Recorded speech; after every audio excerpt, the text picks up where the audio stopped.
புள்ளிமானு பெண்ணானதா, கெண்ட மீனு கண்ணானதா,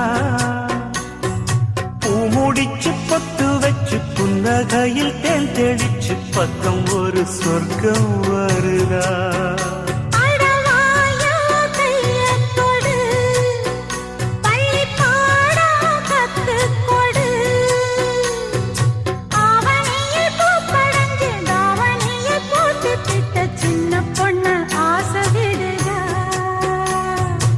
ஆவாரம் பூவாட விடுவேனா, ஒரு அச்சாரம் வைக்காம இருப்பேனா.